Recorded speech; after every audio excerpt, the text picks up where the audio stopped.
on est là, on est un peu mou et tout ça. Mais la célébration est intentionnelle dans le sens où vous devez choisir de louer Dieu. Je choisis, dis avec moi, je choisis de louer mon Dieu cet après-midi. Amen. Psaume 96. Chantez à l'Éternel un cantique nouveau. Chantez à l'Éternel tous les habitants de la terre.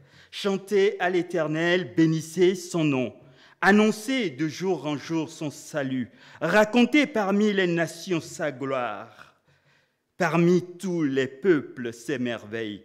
Car l'Éternel est grand et très digne de louange. Il est redoutable par-dessus tous les dieux. Car tous les dieux des peuples sont des idoles. Et l'Éternel a fait les cieux. La splendeur et la magnificence sont devant sa face. Je répète, la splendeur et la magnificence sont devant sa face. La gloire et la majesté sont dans son sanctuaire. Famille des peuples, rendez à l'Éternel gloire et honneur. Rendez à l'Éternel gloire pour son nom. Apportez des offrandes et entrez dans ses parvis. Prosternez-vous devant l'Éternel avec des ornements sacrés. Tremblez devant lui, vous tous, habitants de la terre. Verset 10. Dites parmi les nations, l'Éternel règne. Dites, l'Éternel règne. L'Éternel règne. Aussi, le monde est ferme. Il ne chancelle pas. L'Éternel juge les peuples avec droiture. Que les cieux se réjouissent et que la terre soit dans l'allégresse. Que la mer retentisse avec tout ce qu'elle contient.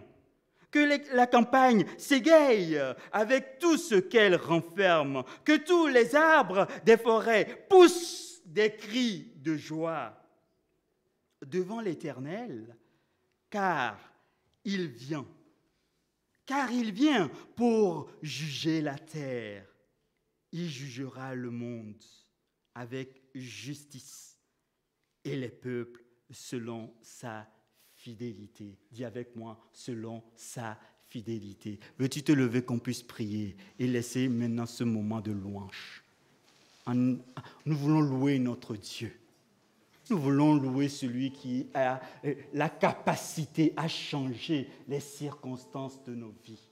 Le seul capable de renverser les montagnes. Nous voulons le louer cet après-midi. Nous ne voulons pas rester dans les choses qui nous limitent cet après-midi. Seigneur, nous voulons te bénir. Nous voulons te dire merci. Nous voulons te dire ô combien nous sommes très honorés d'être dans ta présence. Avec nos frères, nos sœurs, combien nous sommes heureux de t'appartenir. Merci parce que tu nous as choisis et tu nous as admis dans ta présence. Merci parce que tu nous as invités à ta table. Et cet après-midi, Seigneur, nous prions afin que tu disposes de pain frais sur ta table, afin que tes enfants puissent se réjouir dans ta présence. Nous voulons te louer, Seigneur. Dis avec moi, je veux te louer, Jésus. Je veux te louer de tout mon cœur. Je ne veux pas me limiter, Seigneur, à quelques bruits, mais je veux vraiment te louer. Ô peuple de Dieu, louons le Seigneur. Louons le Seigneur. Amen. Alléluia. Restons debout pour louer le Seigneur. Amen. Cette semaine, on n'a peut-être pas la tête à préparer la louange. Et j'ai ouvert le livre de psaumes pour chercher un psaume du début du culte. Et je suis tombée sur le psaume 96 et mon cœur s'est rempli de louanges pour le Seigneur. Et je voulais vous encourager ce soir, si vous n'avez pas le cœur à louer le Seigneur, ouvrez votre Bible. Vous pouvez prendre un psaume, n'importe lequel, et le prier au Seigneur. Il va remplir votre cœur de ses louanges. C'est à travers sa parole qu'on le connaît, n'est-ce pas? Il nous a montré qui il est à travers sa parole. Alors si tu veux connaître Dieu, lis sa parole. Nous allons chanter maintenant que nous avons un Dieu glorieux. Vous allez voir, tous les chants qui ont été choisis pour ce soir, ça a été inspiré par le psaume qu'on vient de lire. Donc, nous avons un Dieu glorieux. Nous pouvons lever nos voix vers lui, lever nos mains vers lui, danser dans sa présence. Il est glorieux. Amen.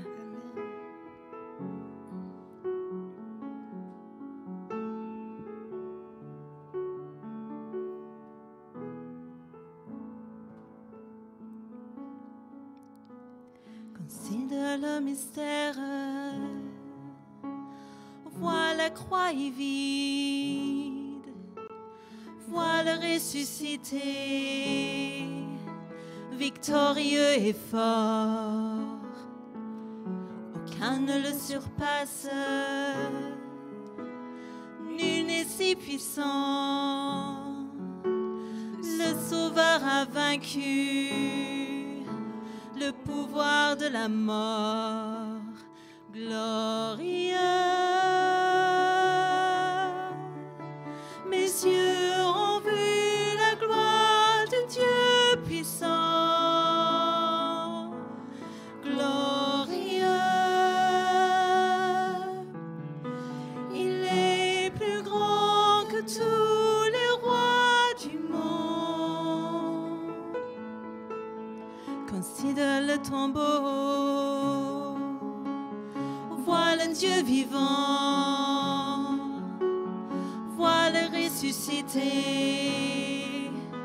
il règne sur mon cœur, aucun ne le surpasse, nul n'est son égal,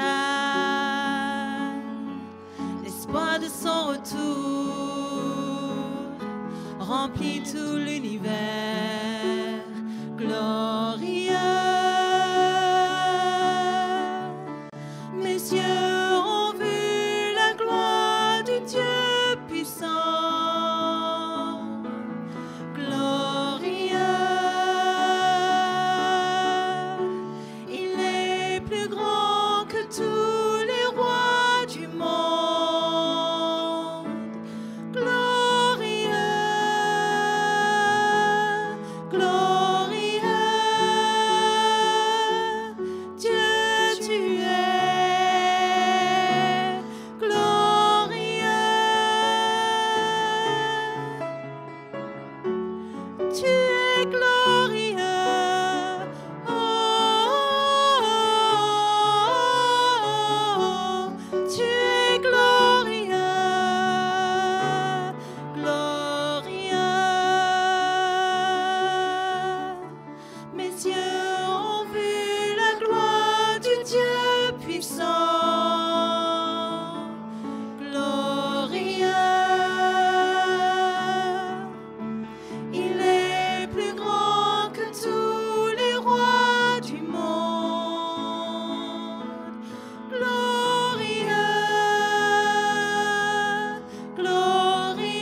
Vêtu de majesté, la terre se réjouit, la terre se réjouit.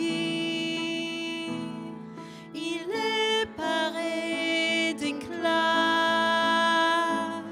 la nuit essaie de fuir au son de sa voix, au son de sa voix. Oh Dieu, tu es grand, nous chantons, oh Dieu, tu es grand, et tous verront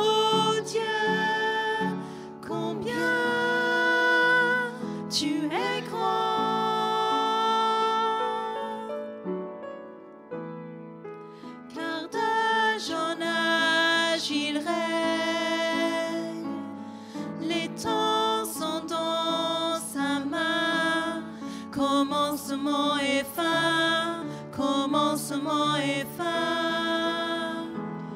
Le Père, le Fils, l'Esprit,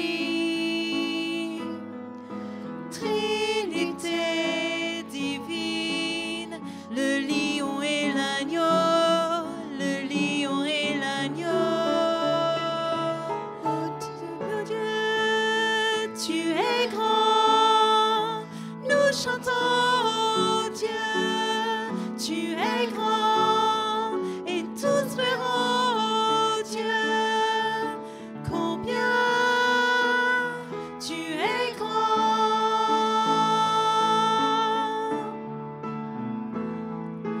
Le plus grand des noms,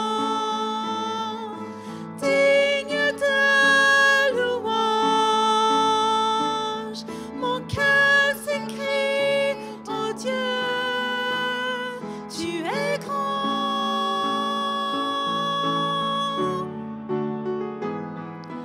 Le plus grand des noms, digne de louange, mon cœur s'écrie, oh Dieu, tu es grand. Et que le chant maintenant. Oh Dieu, tu es grand, nous chantons, oh Dieu, tu es grand, et tous verront, oh Dieu, combien tu es grand. Dieu, tu es grand. Oh Dieu, tu es grand. Nous chantons, oh Dieu, tu es grand. Et tous verront, oh Dieu, combien tu es grand. Oh Seigneur Dieu, tu es digne de nos louanges. Nous voulons élever nos voix vers toi. Nous voulons élever tes louanges ce soir. Aide-nous à te connaître, Seigneur. Aide-nous à t'offrir un louange qui est digne de toi. Car toi seul est digne de louange. Dieu, tu es grand et digne de louange. Dans la cité de Dieu, la ville sainte, joie de toute la terre.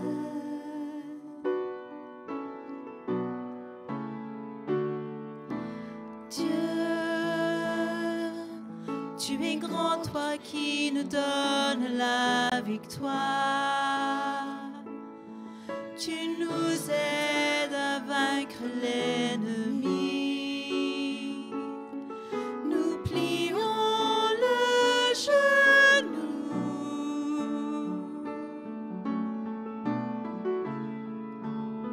Seigneur, nous voulons élever ton nom. Et nous te disons merci pour ce que tu fais dans nos vies. Seigneur, ton amour ne tarit jamais. Tu es le Dieu d'éternité, tu règnes sur la terre et dans les cieux.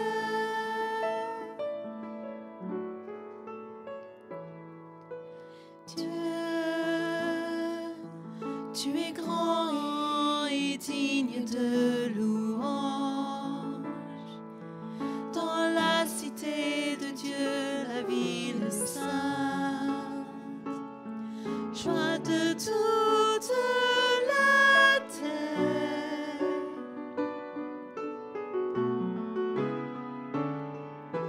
Dieu, tu es grand, toi qui nous donnes la victoire. Tu nous aides à vaincre l'ennemi. Nous plions le genou.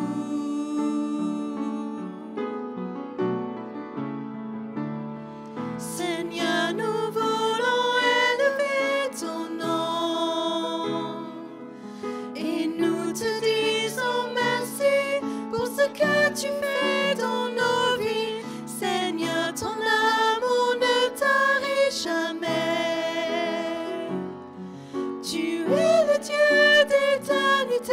Tu règnes sur la terre et dans les cieux. Seigneur, nous voulons élever ton nom. Et nous te disons merci pour ce que tu fais dans nos vies. Seigneur, ton amour ne tarit jamais. Tu es le Dieu d'éternité. Tu règnes sur la terre et dans les cieux. Tu es le Dieu d'éternité. Tu règnes sur la terre et dans les cieux. Tu es le Dieu d'éternité. Tu règnes sur la terre et dans les cieux. Oui, Seigneur, nous plions le genou devant toi. Nous nous prosternons devant toi, devant ta gloire, Seigneur.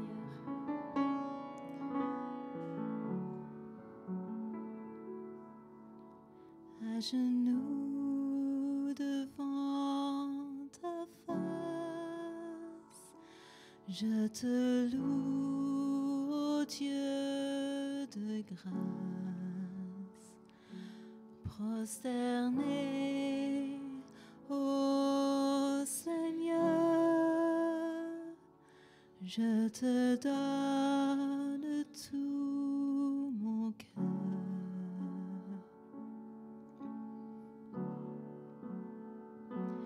À genoux devant ta face, je te loue, ô Dieu de grâce. Prosterné, ô Seigneur, je te donne tout mon cœur.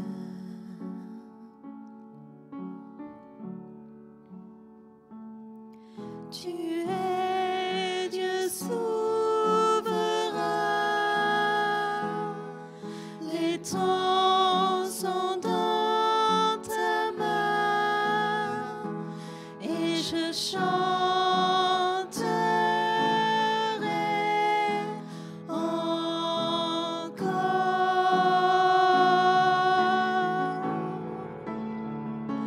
Toi le Seigneur de la vie, dont la gloire resplendit, mon être entier t'adore.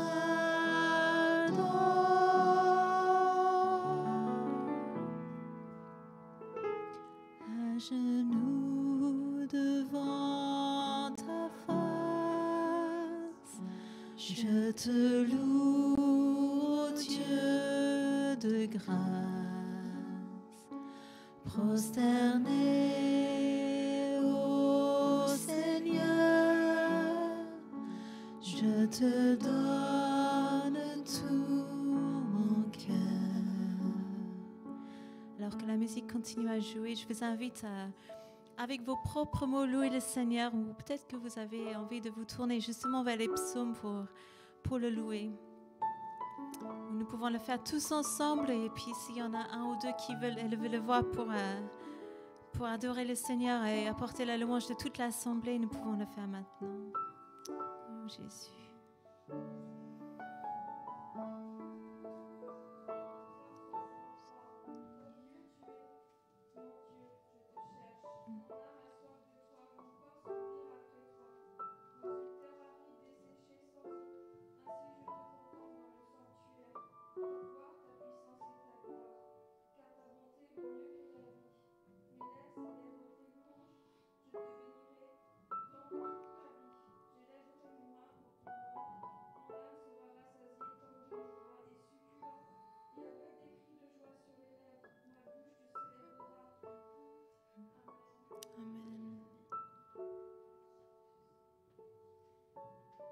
Quelqu'un d'autre a un psaume sur le cœur qui veut nous lire maintenant?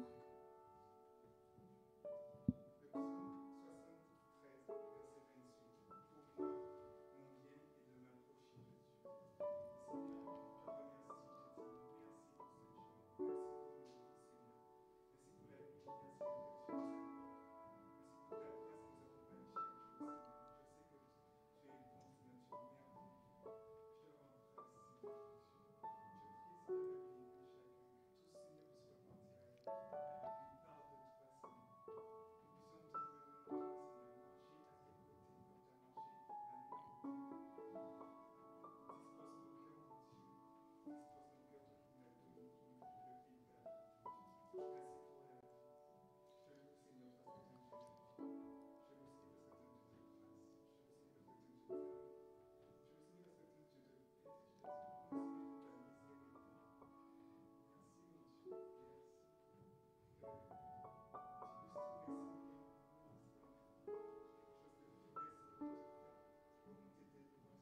Famille des peuples, famille EBE, rendez à l'Éternel gloire et honneur.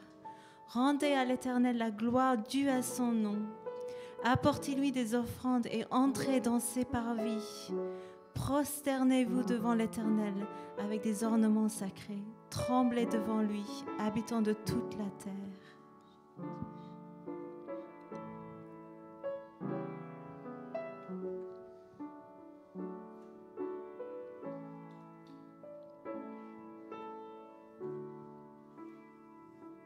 À genoux devant ta face, je te loue, ô Dieu de grâce.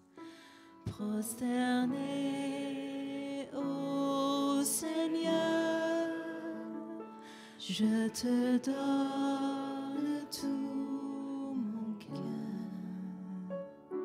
Tu es Dieu souverain. Tu es Dieu souverain,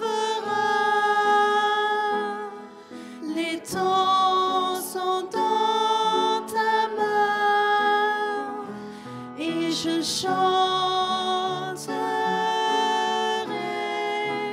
encore.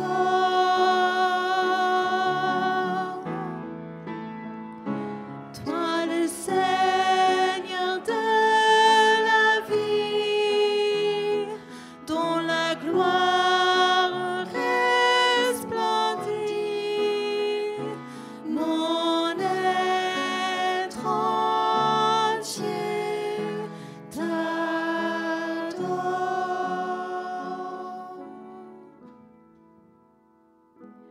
À genoux devant ta face, je te loue, Dieu de grâce.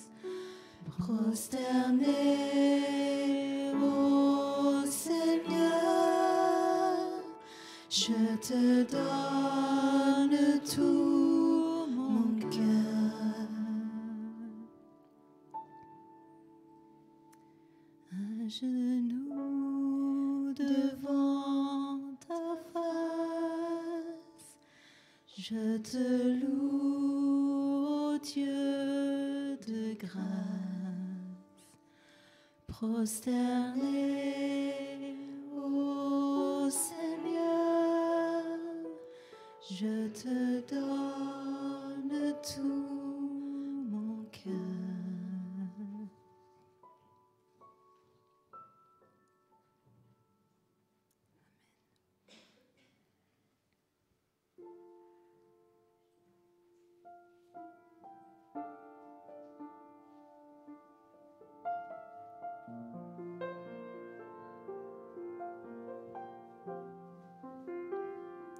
L'Éternel règne, il est majestueux. L'Éternel règne, il est saint de force. L'Éternel règne, il est sur son trône pour la durée des temps, pour la durée des temps. Dieu est puissant dans les lieux célestes, ses témoignages sont véritables. La sainteté convient à sa maison pour la durée des temps, pour la durée des temps. Puissance et force sont dans son temple, devant sa face, tout est splendeur. Famille des peuples, rendez-lui gloire pour la durée des temps, pour la durée des temps. Pour la durée des temps.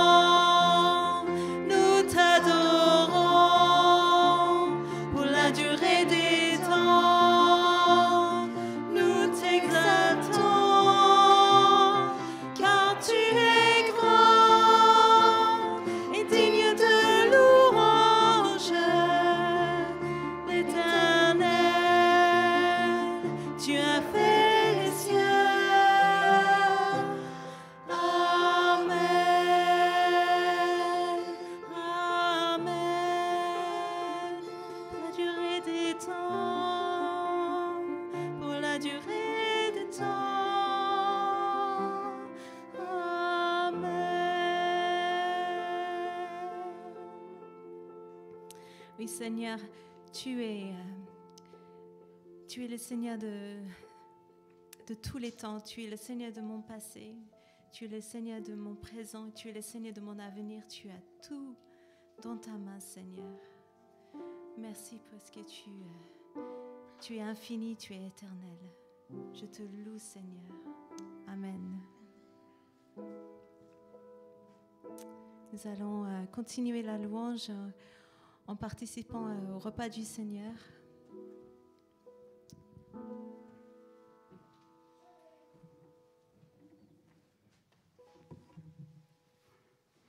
pouvons reprendre place. Merci Seigneur.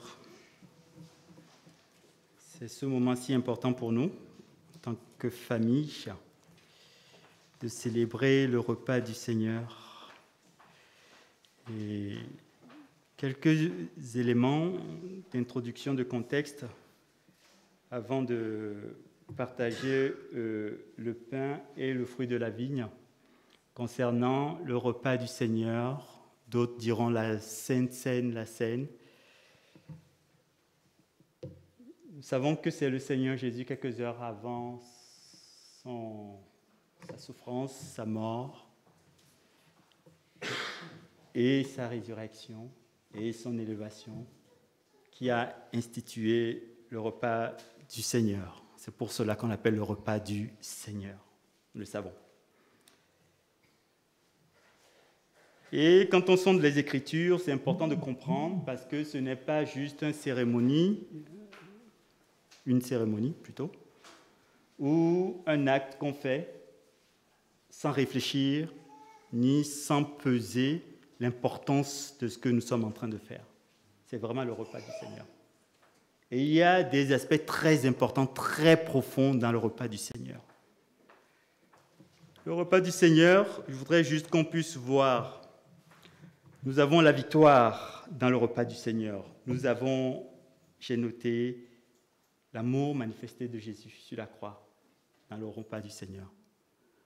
Dans le repas du Seigneur, nous annonçons, la Bible nous dit, la mort du Seigneur jusqu'à son retour. Vous voyez ? Donc, c'est quelque chose d'extrêmement important. C'est un acte, c'est une annonce que nous faisons. Et quand on prend les Écritures, et c'est là où je voudrais juste rapidement qu'on puisse plonger 2 minutes sur un aspect important, c'est l'apôtre Paul dira aussi dans 1 Corinthiens 10 que le repas du Seigneur et la coupe que nous partageons, c'est une coupe de bénédiction. C'est que le repas du Seigneur nous donne, nous rappelle, nous place dans la position d'hommes et de femmes bénis. Vous voyez ? C'est très important de le savoir. Vous voyez ? Mais en même temps, le même repas du Seigneur, Paul dit, si nous ne discernons pas, peut être source de malédiction. Vous voyez ? Et c'est dans 1 Corinthiens 11, verset 29, qu'il dit « Car celui qui mange et boit sans discerner le corps du Seigneur mange et boit un jugement contre lui-même. » La coupe, symbolisant le sang de l'agneau immolé pour nous. Le pain, symbolisant le corps brisé du Seigneur, qui finalement est source de bénédiction pour nous, de salut, de restauration, de guérison, peut devenir pour nous source de malédiction, de jugement. Si nous ne discernons pas le corps du Seigneur Jésus. Et ce corps, la Bible nous dit que c'est les enfants de Dieu qui forment le corps. C'est ton frère, c'est ta sœur qui est à côté de toi. C'est nous qui formons. Et quand nous lisons la parole de Dieu, et dans Romains chapitre 12 par exemple, on voit bien que le corps qu'il est question, c'est les chrétiens, les enfants de Dieu. Quand nous voyons dans Éphésiens, il nous rappelle aussi que ce corps doit être harmonieux et doit marcher de façon cohérente. Qu'est-ce que ça dit pour nous aujourd'hui ? Et c'est dans cette pensée que nous voulons prendre, alors que nos sœurs vont venir pour partager le pain et le fruit de la vigne avec nous. Qu'est-ce que ça dit pour nous ? C'est quoi discerner le corps ? du Seigneur. Discerner le corps du Seigneur veut dire simplement que nous devons faire attention. Nous devons comprendre. Nous devons faire une analyse. Nous devons pouvoir juger nous-mêmes de ce qui se passe.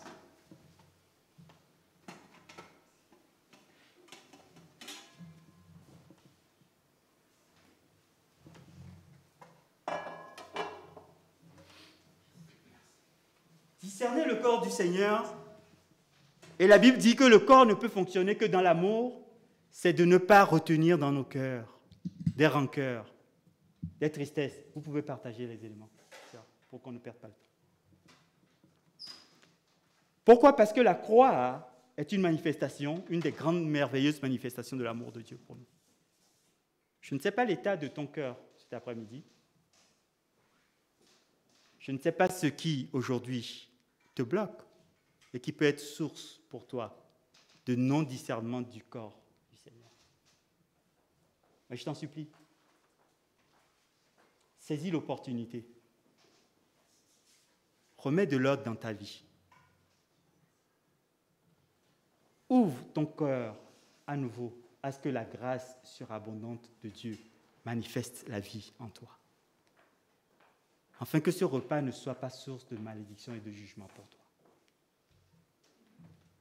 Vous comprenez ce que je suis en train de dire? La scène prend toute sa valeur quand le peuple de Dieu, les enfants de Dieu, comprennent que mon frère, ma sœur, fait partie du corps. Et en cela, nous nous devons les uns aux autres. Le repas du Seigneur, ce n'est pas un repas qu'on prend individuellement, c'est un repas collectif. C'est la dimension collective de l'œuvre de Christ. Nous ne sommes pas des individus épars, sans cohérence. Nous sommes un peuple.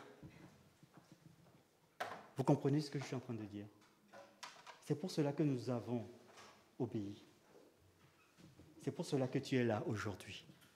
C'est pour cela que quand je te vois, quand Dieu voit que nous nous voyons les uns les autres, son cœur se réjouit. C'est pour cela que la Bible nous dit, nous devons discerner le corps de Christ.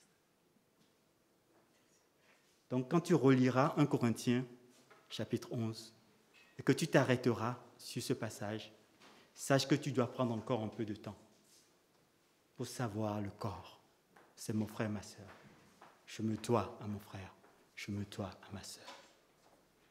Je me dois de prier pour lui, de l'aimer, de l'encourager, de lui dire la marche n'est pas terminée. Vous comprenez cela? Alors la valeur que prend le repas du Seigneur est différente. Vous voyez, ce n'est pas juste un acte religieux. C'est même loin d'être un acte religieux. C'est un engagement. C'est un embrasement, j'appelle un embrasement d'amour les uns pour les autres. C'est un désir ardent de voir le meilleur de Dieu dans la vie de chacun. C'est Christ crucifié, Christ ressuscité, Christ glorifié. C'est en cela que la marche devient collective et que nous sommes tous encouragés. Alléluia. Alléluia.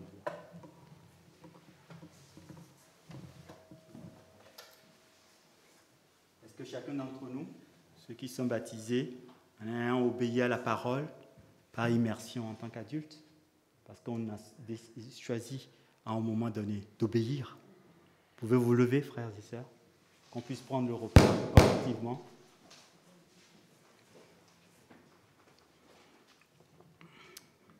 Alors le Seigneur, alors qu'il instaurait, il instituait la scène, la Bible dit qu'il prend le pain, vous voyez le pain strié, le pain qui démontre de façon visuelle ses souffrances, son agonie pour nous, et dit, prenez-le et mangez.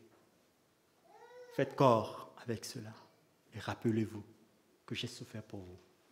Prenons le pain.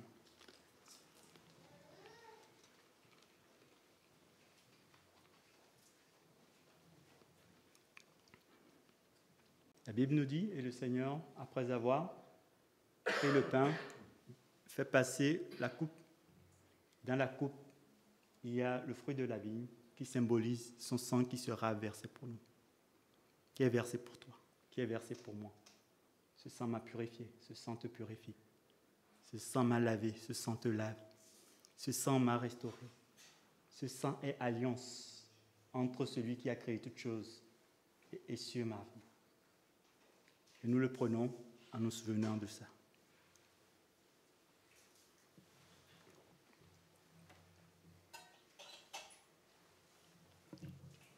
Alors que nous avons les yeux fermés, nous allons prier. Seigneur, nous te remercions. Merci pour ton œuvre qui est glorieuse. Merci pour tes encouragements. Merci parce qu'aujourd'hui encore, tu nous fais comprendre la dimension collective, Seigneur, de l'Église. Tu nous dis discerner le corps.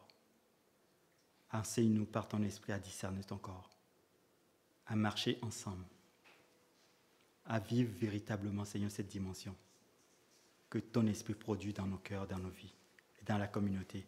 Dans le nom puissant de Jésus, j'ai prié. Amen.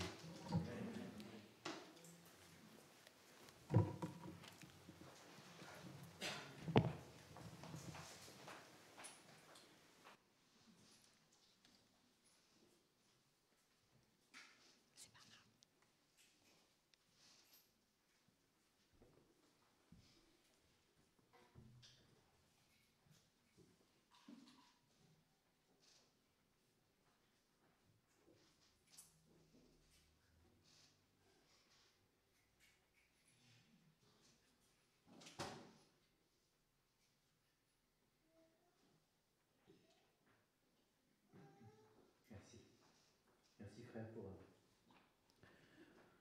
pour ce temps de partage de la Sainte Seine. Cela nous rappelle à tous, et ça fait très longtemps qu'on ne l'a pas vécu comme ça d'ailleurs, sans avoir à utiliser la technique. Mais c'est le moment où nous nous rappelons la puissance du sacrifice de Christ et comment le Seigneur a trouvé un moyen de changer nos vies tout en restant juste. Comment il a trouvé le moyen de pardonner des pécheurs aussi grands tout en restant juste. C'est une question que beaucoup de religions se posent. Comment est-ce que Dieu peut être juste s'il laisse aller le coupable ? Nous avons la réponse en Jésus-Christ. Tout le poids de nos péchés, il les a imputés à son Fils, son bien-aimé, son précieux, celui qui a fait toute sa joie, toute sa volonté. Merci Seigneur, merci pour le sacrifice de Christ. Il est bon de se rappeler qu'on ne mérite pas cet amour. Ça nous remet à notre place. Et si je vous dis ça, c'est parce que il y a quelques dimanches de ça, je vous ai parlé du chemin qui est étroit. Le chemin dans lequel il est difficile de trouver la porte, et il est aussi difficile d'arpenter si nous ne marchons pas en présence du Seigneur. Je crois que mon micro est légèrement trop fort. J'ai pas envie de... Si jamais je me mets à lever la voix, vous allez penser que je me mets en colère. Ça va... Tu me suis ? D'accord. Donc dès que je deviens dur, tu peux baisser le son. Très bien. Le passage que nous allons étudier aujourd'hui est dans Matthieu 7, comme le passage de la fois dernière. Mais c'est le passage qui introduit celui qui parle du chemin étroit. C'est le fameux passage qui parle de la poutre et de la sciure dans l'œil de notre voisin et dans le nôtre. J'aime beaucoup ces quelques versets. Il y en a 12 au total dans le passage qu'on va lire, vu que le verset 13 nous dit « Entrez par la porte étroite ». Et on voit que dans ce passage, c'est le Seigneur qui parle. Il nous donne des verbes d'action. Le « entrer par la porte étroite » est un verbe d'action. D'accord ? Mais dans les passages, dans les quelques versets que nous allons voir, je vous propose d'abord de mettre le doigt sur les verbes d'action. Après, on va lire le passage pour qu'il soit frais dans notre esprit. Ne condamnez pas. Gardez-vous. Demandez, vous recevrez. Et faites pour les autres. juste en lisant ces verbes d'action, on a déjà le contexte. Vous voyez ? Ne condamnez pas, gardez-vous, demandez, vous recevrez, cherchez aussi, il y a le verbe d'action, cherchez juste après, faites pour les autres, et après il dira entrez par la porte. Ce qui est intéressant, c'est que pour pouvoir rentrer par cette porte étroite, il faut rentrer avec humilité. La clé de la porte est l'humilité. C'est intéressant. Jean-Marie Ribé, qui est un pasteur qu'on apprécie, qui travaille à l'église de Mulhouse, a écrit un livre que nous avons encore ici, je pense, dans certains cartons, qui s'appelle « Vers la gloire par l'humilité ». Et sur la couverture du livre, on voit qu'il y a une toute petite porte dans un mur, il faut se mettre à genoux pour pouvoir rentrer. Et c'est la bonne porte. Parce qu'on va vers la gloire avec le Seigneur, toujours par l'humilité. Et dans ce passage, il y a une leçon de vie qui va nous bénir non seulement pour la vie éternelle, mais pour aujourd'hui, dans notre relation avec les autres. Et c'est là que j'aimerais rendre ce texte qui a plus de 2000 ans maintenant, j'aimerais le rendre vivant dans notre vie de tous les jours. Le Saint-Esprit va le rendre vivant dans notre vie de tous les jours. Moi, je ne fais que pointer du doigt vers un texte que vous allez pouvoir lire et relire. D'accord ? Quand on parle d'humilité, il faut remettre les choses à leur place. Ne condamnez pas les autres pour ne pas être vous-même condamnés, car vous serez condamnés vous-même de la manière dont vous aurez condamné. Et on vous appliquera la mesure dont vous serez servi pour mesurer les autres. Pourquoi vois-tu le grain de sueur dans l'œil de ton frère alors que tu ne remarques pas la poutre qui est dans le tien? Comment oses-tu dire à ton frère « Laisse-moi enlever cette sueur de ton œil » alors qu'il y a une poutre dans le tien? Hypocrite, commence donc par retirer la poutre de ton œil, alors tu y verras assez clair pour ôter la sueur de l'œil de ton frère. Gardez-vous de donner aux chiens ce qui est sacré et ne jetez pas vos perles devant les porcs, de peur qu'ils ne piétinent vos perles et que les chiens ne se retournent contre vous pour vous déchirer. Demandez et vous recevrez, cherchez et vous trouverez, frappez, on vous ouvrira. Je ne l'avais pas dit celui-là tout à l'heure, frappez. Alors, la porte, pas votre frère. Car celui qui demande reçoit, celui qui cherche trouve et on ouvre à celui qui frappe. Qui de vous donnera un caillou à son fils quand celui-ci demande du pain? Ou bien s'il lui demande un poisson, lui donnera-t-il un serpent? Si donc, mauvais que vous êtes, vous savez donner de bonnes choses à vos enfants, à combien plus forte raison votre Père céleste donnera-t-il de bonnes choses à celui qui lui demande? Et finalement, faites pour les autres tout ce que vous voudrez qu'ils fassent pour vous, car c'est là tout l'enseignement de la loi et des prophètes. On peut dire amen à ça. Amen. La première chose qu'on remarque dans ce texte, c'est l'injonction d'être bon avec les frères. C'est la première injonction. C'est tout le premier morceau du passage. Parce qu'il dit l'œil de ton frère. Voyez ? Pas l'œil de ton prochain. Il faut garder en tête que ce passage ne parle pas juste des gens du monde, mais il parle de l'Église en elle-même. Il parle de ceux qui sont appelés à vivre comme corps du Christ. Ne condamnez pas les autres pour ne pas être vous-même condamnés. Et plus tard, vous verrez qu'il parle de tous les autres. Mais tout d'abord, ne condamnez pas les autres pour ne pas être vous-même condamné, car vous serez condamné vous-même à la manière dont vous aurez condamné. Ce passage-là introduit en disant « Attention, ce que tu vas utiliser dans ta relation avec les autres pour les remettre à leur place, Dieu lui-même peut l'utiliser contre toi. » Déjà, ça calme. Parce que autant vous êtes dur avec votre frère, autant vous allez vous attendre à ce que Dieu soit dur avec vous. Soit, peut-être. Mais au moins, la chose est dite. Ça veut dire que le jour où on se présente devant le Seigneur, il faut avoir vraiment assuré un 10 sur 10 au niveau du comportement et de tout. Et vous le savez très bien, vous comme moi, que ce n'est pas possible, pas une seule seconde. C'est pas possible. Que vous le vouliez ou non, que vous vous forciez ou non, on ne peut pas agir comme Christ agit chaque jour si ce n'est pas par la grâce de Dieu et par la transformation du Saint-Esprit. Essayez, mais vous en reviendrez bien vite.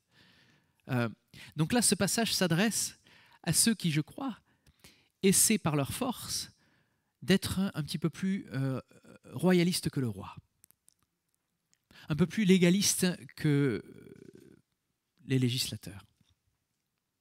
Être bon avec les frères ici, c'est comprendre une chose essentielle, c'est que nous n'avons pas de leçons à donner aux autres, mais que nous grandissons ensemble. Je le redis, on n'a pas de leçons à donner aux autres, on grandit ensemble. Je vous donne une image. Je vais vous montrer deux solutions face à un problème. La première, c'est le face-à-face. Le frère a fait quelque chose qui est reprochable. Il a une suure dans l'œil qui lui empêche de voir les choses correctement. Cette suure l'empêche de pouvoir appréhender une situation de manière correcte. Il a une suure dans l'œil. Bon, certains traduisent une paille. Vous allez approcher la personne, vous allez dire, attends, là il faut faire quelque chose. Là il va falloir que je te montre ce que tu dois faire. Je vais enlever la suure qui est dans tes yeux parce que c'est moi qui ai la vérité. Je vais t'expliquer comment faire les choses parce que là, franchement, tu dérailles totalement. Je mesure mes mots quand je parle. Tu fais un très mauvais travail. Face à face. L'autre situation. Le frère est en face de moi. Disons qu'il est là, il est en face de moi. Tiens, viens, lève-toi. Ruben, viens. Vous allez voir comme il est grand. Non, reste en bas. Non, non, je rigole. Parce qu'on était à la même hauteur. Mais là, c'est, voilà. Alors, tu n'as pas envie de dire n'importe quoi non plus, là. D'accord ? Imagine, je suis là et je suis en train de pointer. Non, tu peux rester aussi, ça équilibre. Je te dis quelque chose et je vais te dire, alors ça, c'est pas bien. Ruben, tu n'aurais jamais dû dire ça. Franchement, ça, c'est la première manière, d'accord ? Maintenant, regarde. La deuxième manière, c'est, regarde, viens à côté de moi. Viens, on va marcher ensemble. Il faut qu'on discute de certaines choses. J'ai vu ce qui se passait en fait dans cette situation et ça m'a mis mal à l'aise pour toi. En fait, j'ai eu les mêmes problèmes. J'ai fait cette bêtise tellement de fois. Et il faut qu'on en discute. Si tu veux que je partage un petit peu avec toi combien de fois moi je me suis trompé, si je peux t'aider, ce serait super. Vous voyez la différence ? C'est plus un face à face, c'est un côte à côte et on marche ensemble. Parce que je vais partager des choses avec lui, parce que je me dis, il y a des choses. Mais lui-même va pouvoir me dire combien il vit les choses et ça va encore m'encourager moi-même. Donc je ne suis plus en train de lui enlever quelque chose de l'œil. Je suis en train de marcher avec lui en lui disant, regarde la poutre qui était dans mes yeux. Vous voyez la différence ? Ça aurait pu être la conclusion de la prédication, je suis désolé. Mais je te remercie, Ruben, tu m'as vraiment aidé. Tu peux t'asseoir, merci beaucoup. C'est bon d'avoir des jeunes serviables, vous avez vu, il n'a même pas discuté, il s'est levé, il a pas... c'est merveilleux, merci, hein. Vraiment top. Donc ici, on a deux situations. On a le fait d'être bon avec les frères dans le sens où on est en train de comprendre que si nous, on s'élève comme juge de notre frère, et la question c'est ne condamnez pas. Vous avez vu le verbe d'action, c'est ne condamnez pas. Donc quand vous arrivez face à face avec quelqu'un pour dire ça va pas, ça va pas, ça c'est la condamnation. Vous voyez ? Puis un doigt pointé, ça fait jamais du bien. Et puis de se dire, tiens, il est en train de me faire une lecture sur comment se comporter, parce que c'est. Alors si en plus la personne se sent un petit peu coupable, ça rajoute de l'huile sur le feu. Ça marchera pas. Ça n'aura pas la même efficacité. Je ne sais pas si vous étiez là le jour où j'ai totalement grillé Joël. Il est où Joël ? Il est là. Bonjour Joël. Et alors à l'époque où vous n'étiez pas encore mariés d'ailleurs, qui c'est qui était là quand Joël mangeait des chips sur cette chaise ? Tu étais là, Sarah, bien sûr. Alors Joël, c'était un moment extraordinaire. Mais en fait, heureusement que mon frère Franklin était là aussi ce jour-là, parce qu'il était de connivence. En fait, j'avais demandé à Joël et tout le monde était choqué. Tout le monde pensait que le pasteur avait pété les plombs ce jour-là. j'avais demandé à Joël de venir et pendant la prière du début de la prédication, je lui avais demandé de prendre un paquet de chips et de commencer à manger des chips. Et donc j'étais très énervé puisque c'était le rôle que je devais jouer. Pour expliquer, j'ai pris la Bible dans les mains et je lui ai prouvé, verset par verset, que ce qu'il faisait était terrible. Ce sur quoi le frère s'est levé déçu et sa future femme l'a suivi, parce qu'à l'époque, il n'était pas marié. Et là, vous entendez l'enfant qui parle. C'est merveilleux. C'est génial, merci Seigneur. Et donc, ils sont partis déçus et tout le monde me regardait comme ça en disant « Il fait un burn-out, le pasteur ».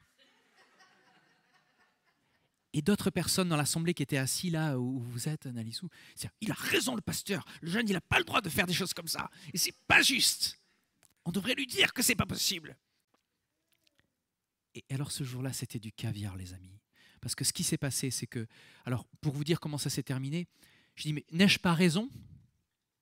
Et en tout point, le doigt pointé vers mon frère Joël, oui, j'avais raison, la parole dit des choses qui sont justes et j'ai utilisé ces paroles pour le taper, enfin pour lui montrer qu'il avait tort.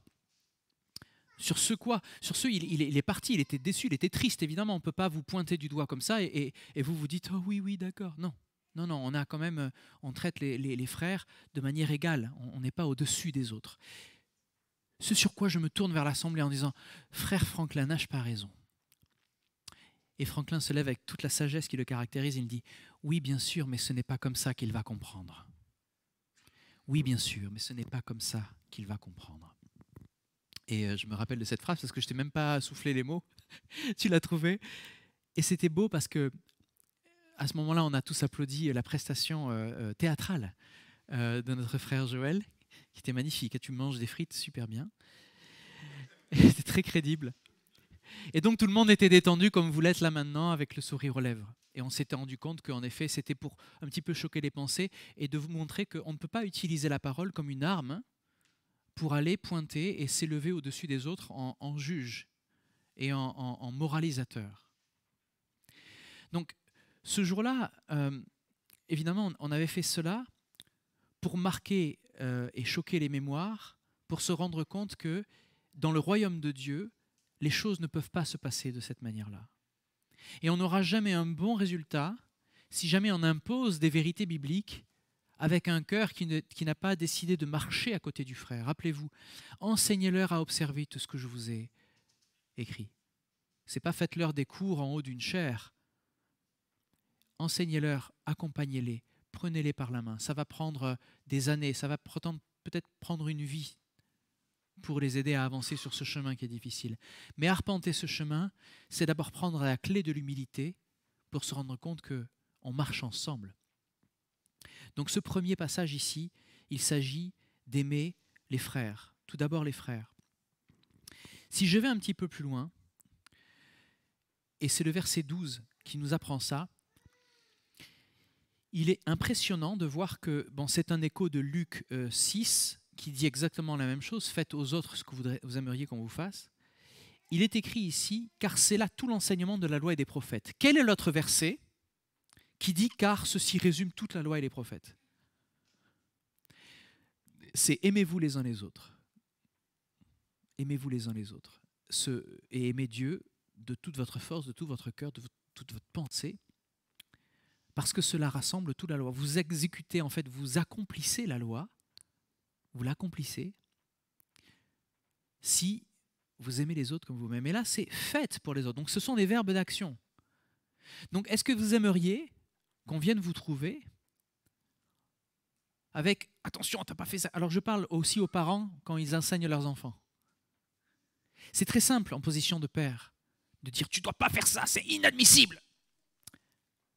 Et là, tu appuies sur rembobiner la cassette pour revenir 30, 40 ans plus tôt. Et tu te retrouves dans la même situation que ton fils ou ta fille. Et tu as fait peut-être même pire. Elle est là l'humilité. Les erreurs que vous faites aujourd'hui, vos parents les ont certainement faites. Et c'est pour ça qu'ils peuvent vous aider. C'est pour ça que vous pouvez aller les trouver. Même si vous trouvez que ce que vous avez fait est grave, papa et maman ont sûrement fait des choses aussi graves, sinon plus. Vous n'êtes pas seul. Et si vous allez trouver vos parents avec cette confiance, vos parents vont vous bénir. Vous entendez les parents, vous allez les bénir. Vous n'allez pas leur dire « c'est pas possible, t'as pas pu faire ça !» Parce que vos enfants viennent vous trouver pour vous dire la vérité. C'est ce que le Père attend de nous. « Père, j'ai péché. Je ne sais pas quoi te dire, j'ai péché tout simplement. Pardonne-moi mes fautes. Je sais que tout est tombé sur Christ, je le sais, c'est pour ça que je suis encore plus affligé par la taille de mon péché. » Et là, vous entendez la voix du Seigneur qui dit « Venez vers moi, vous tous qui pleurez, je vous consolerai. Vous tous qui êtes dans la douleur, dans le chagrin. » C'est les béatitudes, hein? Matthieu 5. C'est pour ça qu'il nous dit ça. Si vous êtes affligé par le péché, si vous êtes dans la douleur, il s'agit de votre péché, pas seulement celui des autres. C'est là que vous pouvez aller vers le Père. Est-ce que lui, il va vous montrer la poutre qu'il y a dans votre œil? Il va s'asseoir à côté de vous, tout comme Jésus s'est assis à côté de ses disciples. Et il va vous dire, n'avez-vous toujours pas compris? Et vous pouvez entendre la voix de Jésus vous dire, mais viens, mon joug est léger, mon fardeau est léger. Tu es fatigué? Viens à mon école, je vais t'apprendre à marcher. Le Seigneur n'est pas là pour nous condamner, nous pointer du doigt.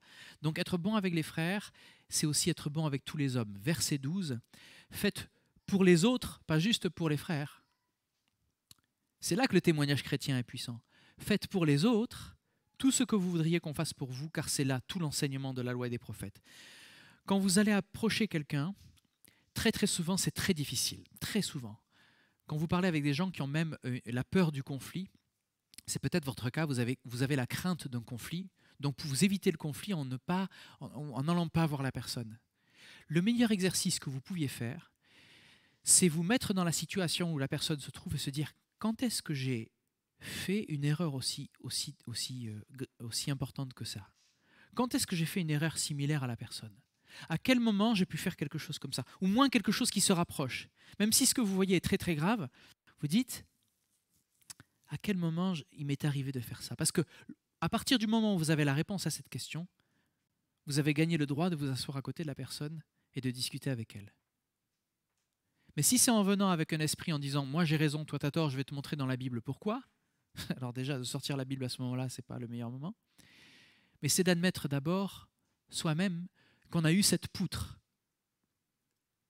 auparavant et que le Seigneur nous a aidés à l'enlever petit à petit et que le travail n'est jamais terminé, les amis.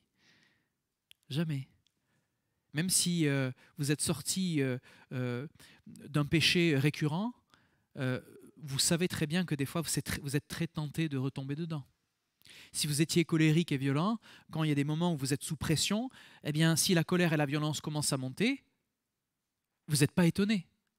Parce que vous saviez que c'était la manière dont vous étiez câblé avant que le Seigneur vous reprogramme. N'est-ce pas? Cela dit, aujourd'hui, vous avez la puissance du Saint-Esprit pour dire non à la chair. C'est ça qui fait toute la différence.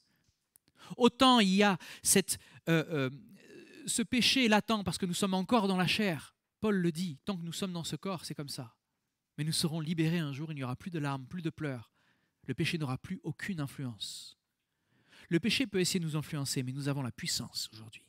Dire non, je refuse. Et alors que j'avais un passé colérique et violent, jamais je me suis pris à une personne. Ça aurait pu m'arriver, j'aurais pu frapper quelqu'un, mais je ne l'ai jamais fait. Je frappais les murs et mon poing s'en rappelle.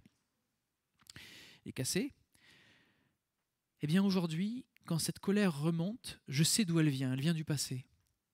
Mais par la grâce de Dieu, parce que je me rappelle la puissance de son sacrifice et tout ce qu'il a fait pour me racheter, me donner une vie nouvelle, j'ai la clarté d'esprit par la puissance du Saint-Esprit qui me permet de dire non. Je peux m'imaginer en train de faire des choses terribles, en train de jeter une table à travers la maison parce que la colère grande à l'intérieur de moi. Et ça peut être une colère sainte, ça peut être une colère qui est juste, parce que j'ai le droit de me mettre en colère. Mais la manière dont je vais exprimer les choses va faire toute la différence. Il peut y avoir de la sueur dans les yeux des gens autour de moi, la poutre qui est dans mon œil pourrait m'empêcher de voir la pauvreté, ma misère de ma propre vie. La clé de ce chemin qui est étroit, c'est la clé de l'humilité. Être bon pour les frères, être bon pour tous les hommes. Alors qu'est-ce que c'est que cette sciure? On va faire un zoom sur la sciure. Il s'agit ici du caractère du prochain. Le caractère du prochain ne nous permet pas de pouvoir comment dire, pouvoir agir comme Jésus agit envers nous. Le caractère du prochain, surtout s'il ressemble au nôtre, nous pousse plutôt dans nos retranchements. Je ne sais pas si ça vous a déjà fait le coup, mais ce que vous reprochez la plupart du temps aux gens qui sont autour de toi, aux gens qui sont autour de vous, c'est les péchés contre lesquels vous-même vous luttez. Et vous aimez tellement pas ce péché chez vous que quand vous regardez faire l'autre faire la même chose, vous dites c'est inadmissible. Moi, je sais combien c'est inadmissible. Mais vous savez, à la mesure où vous avez lutté contre ce péché, peut-être que les choses sont réglées pour vous, mais elles ne le sont pas pour l'autre. Que ce soit un membre de votre famille, ou un voisin, ou un collègue de travail. Ils méritent tous, par amour que le Seigneur a eu pour vous, ils méritent tous, par amour que le Seigneur a eu pour vous, que vous vous asseyez à côté d'eux pour pouvoir gérer la situation. Pas en face, en train de monter du doigt, à côté d'eux pour pouvoir discuter avec eux. Ils le méritent parce que le Seigneur vous a aimé. Ils le méritent de votre part. Vous comprenez ? Nous ne méritons pas du Seigneur qu'il nous aime aujourd'hui. Vous en êtes conscient de ça ? Amen ? Nous n'avons pas mérité et nous ne le mériterons pas. Tout est donné par grâce, c'est par amour que Dieu nous fait ça. Vous voyez ? Donc cette sciure, le caractère de l'autre. Si le Seigneur a pris la poutre et il en a fait une superbe statue, il en a fait quelque chose de magnifique dans notre vie, parce que cette poutre, il a doucement enlevé, il a commencé à rogner autour, il commence à nous faire... C'est lui le charpentier, hein ? C'est lui qui s'occupe de travailler le bois de notre cœur pour pouvoir le tailler à sa forme, pour qu'il ressemble au cœur de Christ. Si on laisse le Seigneur faire ces choses-là, à combien plus forte raison, nous allons vouloir voir la même chose dans le cœur de la personne qui est à côté de moi. J'aime accompagner ceux qui souffrent et j'arrive à les comprendre quand j'ai partagé ces souffrances-là, quand j'étais dans les mêmes travers, les mêmes péchés. Et j'aime le faire parce que je parle alors que je suis de l'autre côté du rivage. Ils sont en train de galérer, ils sont dans la boue, ils sont en train de... Et moi, je suis sur la berge et je suis tellement heureux d'être sorti de là. Et qu'est-ce qu'on fait ? Eh bien, pour un temps, quand quelqu'un est comme ça, on est obligé de mettre un pied dans la boue, voire même les deux pour les sortir. Donc on est obligé de se mouiller et de dire, ben moi aussi, regarde, moi aussi je la connais cette boue. Moi aussi j'ai galéré. Je ne peux pas te le cacher. Je ne peux pas te dire jusqu'où je suis allé parce que tu es mon fils et je n'ai pas envie que tu saches tout aujourd'hui. Mais quand vous parlez au fils de quelqu'un d'autre, c'est autre chose. Vous pouvez lui dire, regarde combien j'étais horrible. C'est pour ça les frères, on peut s'aider pour parler à nos enfants. Dans une génération qui essaie de voler leurs yeux, leurs esprits avec Internet, avec les écrans. Et tout ça, c'est tellement vite pour qu'ils glissent sur la pente. Et si ce n'est pas les écrans qu'ils ont à la maison, parce que vous avez eu l'intelligence de les garder, ce sera les écrans qui sont dans la main de leurs copains à l'école. Eh bien, si on en est là, dans cette génération qui est si difficile, pour elle, c'est tellement difficile à gérer, on est obligé de se mouiller. On est obligé de descendre et de retourner dans cette boue pour en parler, en disant, regarde, il y a de la boue, en plus il y a des rochers. Je vais t'expliquer ce qui se passe. Combien tu vas galérer encore si jamais tu ne prends pas la main que le Seigneur te tend. Moi, je ne peux pas vraiment t'aider, je ne peux que marcher avec toi. Mais le Seigneur, lui, est capable de changer la situation dans laquelle tu es. Il est capable de changer ton cœur. Ce que tu penses être impossible aujourd'hui alors que tu es dans la boue, ce sera possible. Donc le caractère du prochain, cette sciure qui est dans son œil, ce n'est pas à vous de régler. Comprenez ? C'est par la prière, par l'amour, que vous allez pouvoir être participant de la gloire de Dieu dans sa vie. Ce n'est pas avec une grosse Bible bien lourde en main que vous allez taper sur la tête en espérant que ça rentre. Ça ne marche pas. Une Bible, j'ai essayé, c'est rectangulaire, une tête, c'est rond. Ça ne rentre pas. Vous comprenez ? Ça demande du temps, ça demande des efforts, du sacrifice. Ça demande de retourner dans la vieille cave où on était, où on n'avait pas envie de rester. Ça demande de ressasser des souvenirs difficiles. Et c'est pour ça que c'est difficile. Quand on voit quelqu'un agir, on se disait, on ne s'en rend pas compte, mais dans notre tête, ça nous ramène au temps où il y avait cette poutre qui était tellement grosse. Et ça, c'est difficile. Mais c'est nécessaire de se mouiller pour que les frères, pour pouvoir prendre la main du frère sur ce chemin. Mais ce n'est pas à vous de sauver, vous n'êtes pas le sauveur. Vous connaissez le sauveur, vous voyez? À la limite, si le sauveur veut venir et lui pointer du doigt, il fait ce qu'il veut. Seulement, on sait très bien que la manière dont il va le faire, ce sera la manière parfaite. Nous, ce sera forcément imparfait. Donc cette sciure, c'est même pas à nous de l'enlever. C'est le Seigneur qui va la souffler. Voyez? Ça va dépendre de la manière dont on va aborder la chose. Ensuite, la poutre, c'est notre propre indignité. Si nous reconnaissons que nous sommes nous-mêmes indignes dans cette histoire, pour pouvoir même être celui qui va faire la morale, alors on démarre bien. Vous pouvez commencer à dire, je ne suis pas la meilleure personne pour essayer de t'aider. Parce que je suis tellement loin d'être parfait, en fait même, j'ai certainement fait pire que toi. Je peux t'en parler un peu si tu as une minute. Déjà, la personne ne va pas se sentir seule. C'est tellement dur de rentrer dans des groupes de chrétiens où tout semble parfait, où personne ne partage jamais ses péchés. Personne n'a jamais dit combien il était perdu avant de rencontrer le Seigneur. Personne ne dit pas non plus combien il lutte encore contre le péché jusqu'au sang pour pouvoir s'en extirper et s'approcher du Seigneur. Parce que cette vie est difficile, parce qu'il faut faire des efforts pour pouvoir lutter contre le péché aujourd'hui. Nous avons la puissance du Seigneur, nous avons l'assurance de la parole, nous avons l'épée de l'Esprit, et c'est pour ça qu'il s'agit d'une guerre et d'un combat. Pourquoi aurions-nous besoin de l'épée de l'Esprit s'il ne s'agissait pas d'une guerre? Pourquoi aurions-nous besoin d'une armure avec le bouclier de la foi, avec la ceinture de la vérité, si nous ne luttions pas contre le péché et contre Satan et ses armées? N'est-ce pas? C'est donc un combat. On est d'accord? Eh bien, dans ce combat, on se bat ensemble, pas les uns contre les autres. Et vous savez très bien que Satan, c'est celui qui satane, c'est l'accusateur. Le diable, c'est celui qui divise, c'est celui qui vient rompre les relations. Donc ne nous posons pas en accusateur de nos frères ou de nos sœurs, ne nous posons pas en une personne qui va diviser. Au contraire, on va aider le frère, la sœur à porter la ceinture de la vérité. S'il y a un mensonge qui te gêne, il me gêne moi aussi parce qu'on a du mal à avancer. Mets la ceinture de la vérité, dis-moi vraiment ce qui s'est passé et on va pouvoir avancer. Je ne te jugerai pas, j'ai fait pire que toi. Voyez? Le Seigneur a pu faire tout ça sans avoir eu à passer par le péché. C'est ça qui est merveilleux. Parce qu'il avait en lui toute l'autorité de l'amour de Dieu pour pouvoir faire ce qu'il faisait. Nous, on n'en est pas là. On n'en est pas... ok, d'accord. Si vous voulez vraiment avoir l'autorité de juger quelqu'un, très bien. Si vous avez l'occasion de partir en vacances, ou d'aller en bord de Seine, pas besoin d'aller en partir, allez en bord de Seine, marchez sur l'eau. Si vous arrivez à marcher sur l'eau, aller de l'autre côté du bras de Seine, à ce moment-là, peut-être vous pouvez vous permettre de pointer du doigt vers un frère, une sœur, etc. Et même, je ne sais pas. Vous comprenez ce que je veux dire?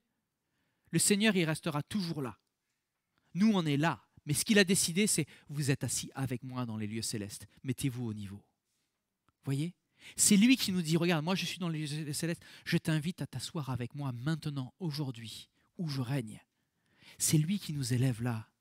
Mais rappelons-nous d'où nous venons pour pouvoir parler et amener nos frères et sœurs. Donc, la poutre, c'est notre indignité. Et c'est une bonne chose de se rappeler que cette poutre, en fait, rappelez-vous qu'elle sera toujours là. Ne pensez pas qu'un jour, la poutre soit partie.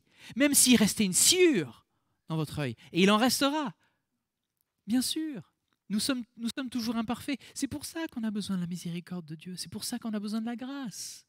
Si on était déjà arrivé à la perfection, oh les amis, non, nous n'avons pas l'autorité ni le droit de s'ériger en juge de notre frère. Ne condamnez pas, afin que vous ne soyez pas vous-même condamnés. Pourquoi? Parce que Dieu est bon pour nous. Verset 7. Demandez et vous recevrez. Cherchez et vous trouverez. Frappez et l'on vous ouvrira. Merci Seigneur. Merci que tu ne nous juges pas. Quand on vient vers toi et on te demande ton esprit, Seigneur, quand on te demande pardon, quand on veut rentrer dans ta présence tout penaud alors que nous avons péché, tu nous invites dans ta présence. Tu nous rappelles la puissance de ton pardon, la puissance de ton amour. Merci Seigneur. Car celui qui demande reçoit, et celui qui cherche trouve, et on ouvre à celui qui frappe. Mais qui de vous donnera un caillou à son fils quand celui-ci demande du pain? Vous voyez que c'est le Père qui parle là. Pourquoi est-ce qu'il utilise l'image filiale? C'est la voix du Père. J'étais confus au début en étant chrétien. Des fois, je dis, on prie le Père, mais on prie le Fils, et des fois, on appelle même Jésus Père. Mais qu'est-ce qui se passe? Quelle est la logique de cette Trinité divine? Qu'est-ce que tout ça vient, tout ça? Ou bien quand il demande un poisson, lui donnera-t-il un serpent? Si donc, tout mauvais que vous êtes, merci Jésus de nous rappeler où nous sommes, tout mauvais que vous êtes, vous savez donner de bonnes choses à vos enfants. À combien plus forte raison, j'aime en grec ce passage, à combien plus forte raison, ces deux mots, polomalon. Il est écrit polomalon. Tu devais jouer là, c'est ça? Non. D'accord, pardon. Ouais, ça va venir. Soyez patient avec moi, je vous en prie. Si donc tout mauvais que vous êtes, vous savez donner de bonnes choses à vos enfants, à combien plus forte raison? Polomalon, c'est tout souvent utilisé ça. À combien plus fort? C'est bien qu'il n'y ait que deux mots, parce que c'est tellement arrivé de fois dans la Bible de voir à combien plus forte raison le Père. Vous voyez, c'est là qu'on voit la différence entre notre état de péché, notre envie de faire le bien. Alors à combien plus forte raison le Père est encore meilleur? Vous voyez? Polomalon. C'est drôle, hein, quand vous étudiez vraiment la parole, vous entrez dans le grec, vous dites c'est bon, ça t'accroche le cerveau parce que à combien plus forte raison, c'est puissant. Là c'est Jésus qui parle, qui est une vraie rhétorique. Il vous explique combien le Seigneur est largement au-dessus de nos voix et de nos pensées. Alors si vous pensez bien faire, à combien plus forte raison le Père fait bien. Si vous avez donné de bonnes choses à vos enfants, à combien plus forte raison votre Père céleste vous donnera-t-il de bonnes choses? Donnera-t-il de bonnes choses à ceux qui lui demandent? Et c'est là-dessus qu'il termine sur « Faites pour les autres tout ce que vous voudriez qu'on fasse pour vous, car c'est là l'enseignement de la loi et des prophètes. » Alors, il s'agit quand même, dans tout cela, il faut apporter un équilibre, parce que c'est vrai qu'il y a beaucoup d'amour, mais cet amour est lucide. C'est un amour qui doit rester lucide. Et c'est pour ça qu'au verset 6, il semble que ce verset soit placé là d'un coup. Gardez-vous de donner aux chiens ce qui est sacré. Ne jetez pas vos perles devant les porcs, de peur qu'ils ne piétinent vos perles et que les chiens se retournent contre vous pour les déchirer. Cet amour doit rester lucide parce que il est bon de tendre la joue gauche quand on a frappé la joue droite. Cela montre très bien que la base de notre conversation avec l'autre n'est pas la contre-attaque. Si on vient vous demander raison de votre foi et qu'on vient vous agresser dans votre foi, vous allez gagner la bataille en tendant l'autre joue, parce que vous allez montrer que vous ne jouez pas selon les règles de l'ennemi qui cherche à blesser. Nous, on cherche à bénir. C'est toute la différence. Donc, en tendant l'autre joue, vous allez désarmer la tentative de l'ennemi de vous dire allez, vas-y, bats-toi, je te donne une arme. Oui, mais moi, j'en veux pas de ton arme. Tu peux y aller. Parce que ce que je veux te prouver dans ma conversation, c'est que c'est l'amour qui sortira de moi si tu m'écrases, si tu me presses. Le pasteur Paul Wilkerson, qui a créé l'église à New York, qui a sorti énormément de jeunes de la rue, à un moment, un de ces jeunes qui était drogué et totalement, qui se baladait avec une base de baseball, il a dit au pasteur, mais arrête avec ton Jésus, etc. Et je te déteste et je vais te casser la gueule. Et Wilkerson lui a dit, mais si tu briserais ma tête en 1000 morceaux, tous les morceaux de moi par terre crieront que Jésus t'aime. Nicky Cruz, pour les intimes. Nicky. Et en plus, il est encore en train de prêcher. Donc l'histoire n'est pas très longue. Hein. Ça ne date pas des apôtres, ça date il y a quelques années. Enfin, les quelques années, c'était les années quand même 60-70. Et en plus, il y a un film. Non, allez voir le film.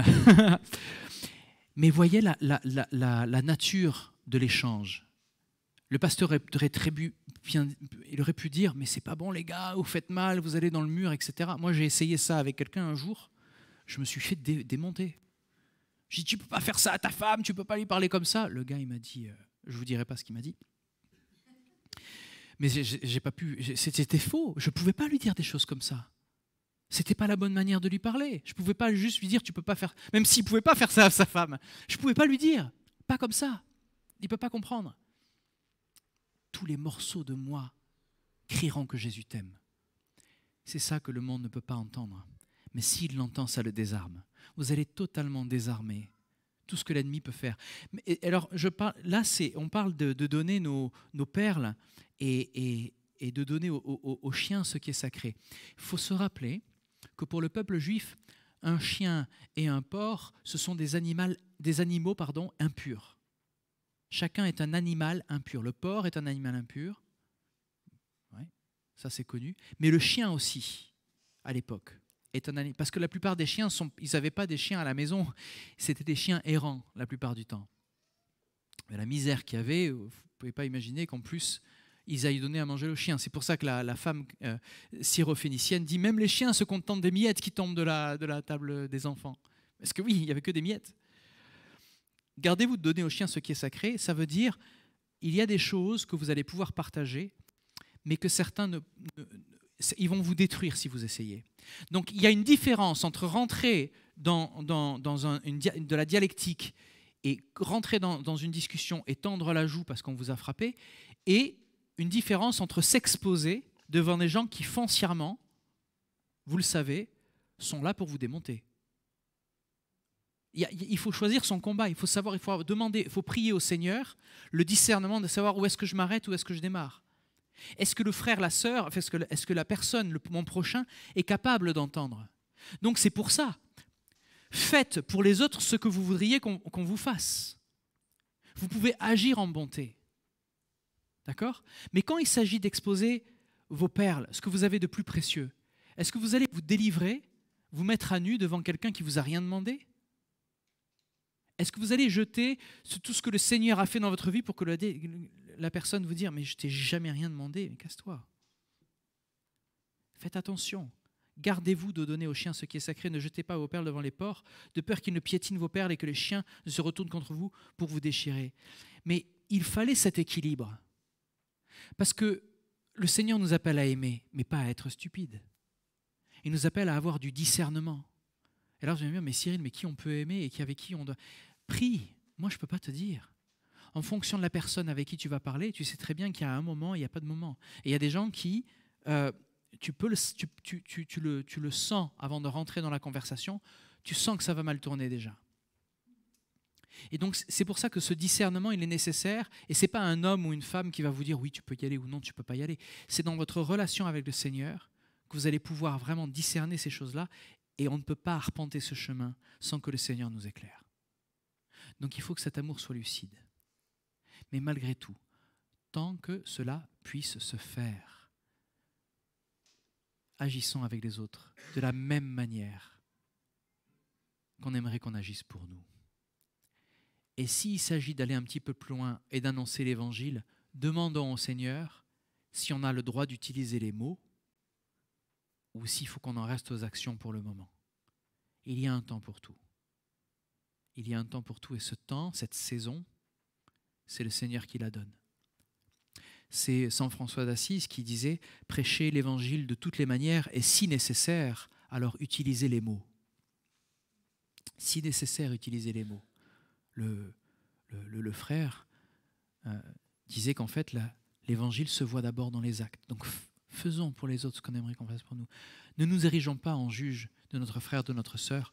Pour résumer ce que je viens de vous dire, et là nous allons pouvoir prier ensemble, nous allons pouvoir chanter, donner un chant de réponse pour demander au Seigneur de changer notre cœur.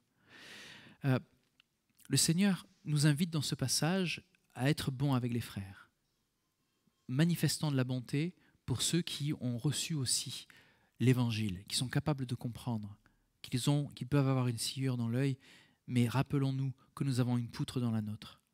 Le Seigneur nous demande d'être bons avec tous les hommes, mais en gardant du discernement. Pourquoi est-ce que tout cela est possible? C'est parce que le Seigneur, à plus forte raison, est bon pour nous et qu'il le reste. C'est une leçon de vie. C'est une leçon spirituelle Mais si vous mettez en pratique dès aujourd'hui cela dans vos relations, de vous asseoir à côté de la personne au lieu de vous mettre face à face en pointant du doigt, dès aujourd'hui, vous allez connaître une bénédiction. Voyez ? Ce n'est pas juste quand il dit vous serez condamnés vous-même de la manière dont vous aurez condamné, on vous appliquera la mesure dont vous serez servi pour mesurer aux autres. Sachez que ce n'est pas qu'après que le Seigneur sera revenu qu'on sera jugé, c'est dès aujourd'hui.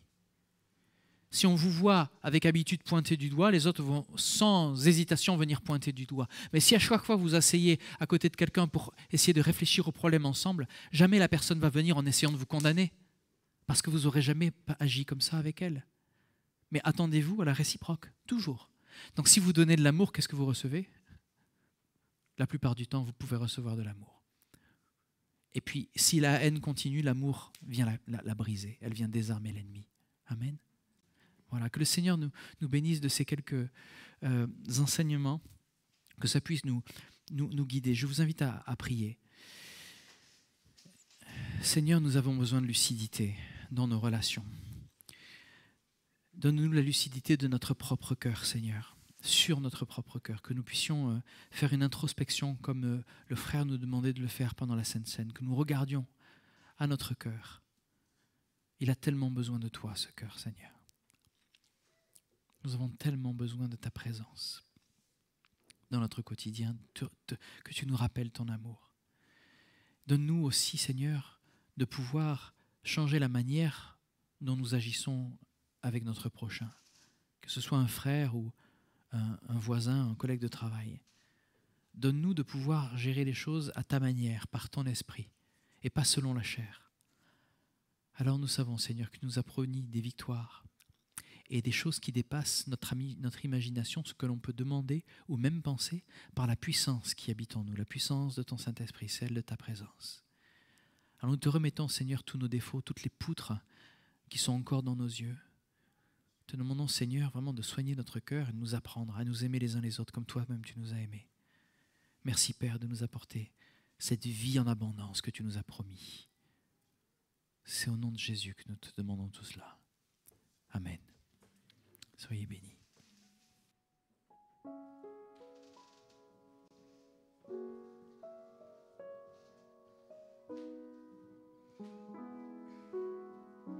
Change mon cœur, Seigneur,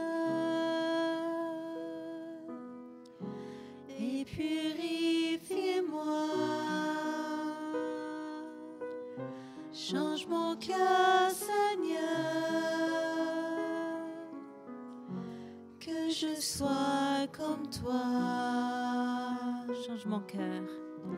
Change mon cœur, Seigneur, et purifie-moi. Change mon cœur, Seigneur, que je sois comme toi. Jésus, tu es le potier, je suis l'argile. Brise-moi, façonne-moi,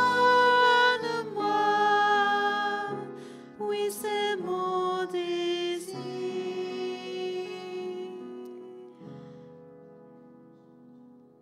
Change mon cœur, Seigneur, et purifie-moi. Change mon cœur, Seigneur, que je sois comme toi.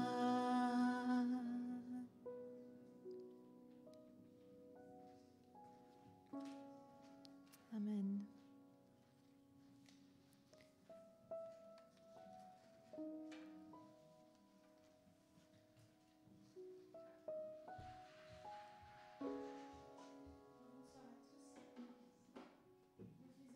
Semaine. Vous m'entendez ? Oui. 31 jours de prière pour l'Inde. La campagne continue. Nos frères et sœurs en Inde vivent une très grande persécution. Donc, Portes Ouvertes a lancé une campagne qui a débuté il y a un peu plus de 10 jours Si vous voulez la suivre et avoir plus d'informations sur la situation en Inde, je vous invite à vous rendre sur le site internet de Portes Ouvertes. Save the Date. La semaine prochaine, Espace J se retrouve avant les congés d'été. Donc c'est le groupe de jeunes adultes de 18 ans à 27++. On se retrouve ici à EBE à partir de 15h45. Donc le thème sera « Louons le Seigneur pour tous ses bienfaits ». Si vous n'avez pas encore donné de réponse et que vous souhaitez être présent, n'hésitez pas à vous manifester. Les bases de la foi chrétienne continuent auprès de Cyril. Si vous avez des questions, si vous voulez vous faire baptiser, n'hésitez pas à vous tourner vers lui. On a également une boîte à questions auquel Cyril prépare des réponses. Si vous avez des questions théologiques, bibliques ou autres, n'hésitez pas à les écrire, ne restez pas dans votre doute. Une autre date à retenir, c'est pour nos ados. Le samedi 25 septembre, il y aura une rencontre inter-église entre plusieurs ados qui sera animée par Dan Wang.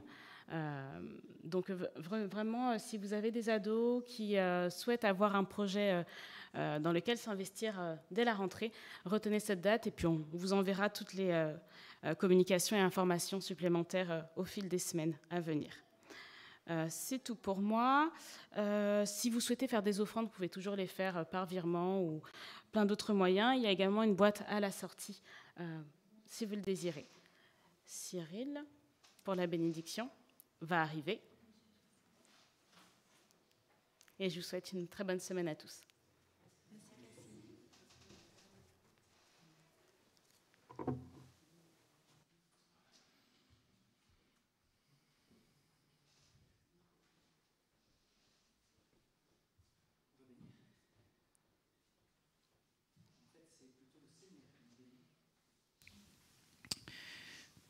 Il nous demande de nous bénir les uns les autres, mais là, si on se lève,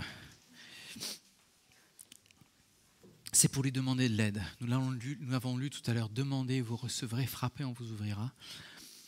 Le contexte de ce verset, c'est le Saint-Esprit. Demandons au Seigneur son esprit. Seigneur, si nous regardons vers le haut, c'est parce que nous voulons tourner les yeux vers toi. Nous savons que tu nous dis que tu es dans les cieux, Seigneur. Et quand les langues de feu sont tombées, elles sont tombées du ciel. Nous avons confiance, Seigneur, que ce que les apôtres ont vécu, au moment où tu leur demandais de répandre l'évangile, ta présence sur eux, tu nous demandes de le demander aujourd'hui. Tu nous dis demander. Alors voilà, nous sommes là, Seigneur, les mains ouvertes. Nous avons besoin de toi. Il y a tellement, tellement de besoins en nous et autour de nous. Tu es la réponse, Seigneur. Tu peux remplir nos bouches par tes paroles. Tu peux nous rappeler, Seigneur, tout ce que tu nous as enseigné, afin que nous puissions bénir là où tu nous as plantés, là où tu nous demandes de pousser, de porter des fruits. Alors, Seigneur, nous te demandons, envoie ton esprit, que ta puissance, ta présence se répande sur chacun, que nous puissions être animés par toi, que nous puissions faire aux autres et leur donner tout l'amour que tu nous as donné. Que nous puissions répandre cela, Seigneur. Que nous puissions impacter par ton amour et te rendre gloire au quotidien. Nous avons besoin de toi. Nous n'avons pas en nous la puissance pour le faire. Seigneur béni, pose ta main sur chacun d'entre nous. Remplis-nous de ton Saint-Esprit. Nous te le demandons, Père, au nom de Jésus. Amen. Amen. Soyez bénis. Amen. Restons debout, on va terminer avec le chant « Règne en moi ». La fin du psaume 96, attendez, je le retrouve, hop, disait, pardon, évidemment ça ne va pas marcher. Alors, donc la fin du psaume 96 disait que le ciel se réjouisse, que la terre soit dans l'allégresse, que la mer retentisse avec tout ce qu'elle contient, que la campagne et tout ce qui s'y trouve soient en fête et que tous les arbres des forêts poussent des cris de joie devant l'Éternel. Car il vient, Maranatha. Oui, il vient pour juger la terre. Il jugera le monde avec justice et les peuples suivant sa fidélité. Et nous allons chanter Maranatha, viens Jésus. Libre de nos chaînes, nous marchons vers toi. Ta main souveraine affermit nos pas, armés de lumière, couronnés d'éclat. Soyons sur la terre, messagers de joie.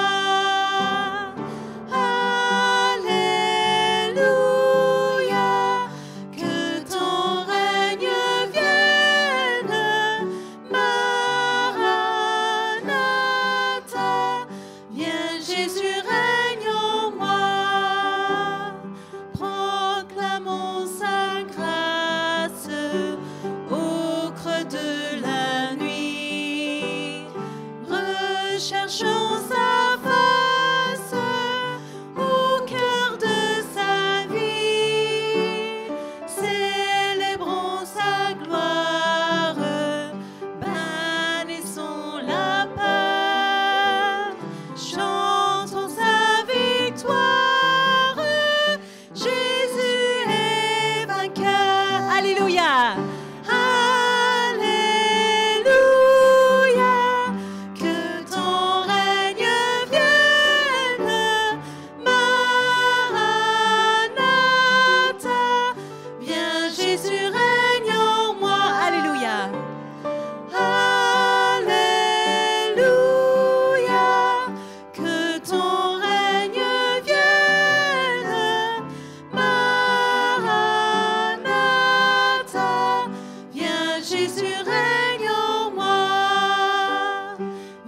Jésus règne en moi, viens Jésus règne en moi. Amen, acclamons le Seigneur.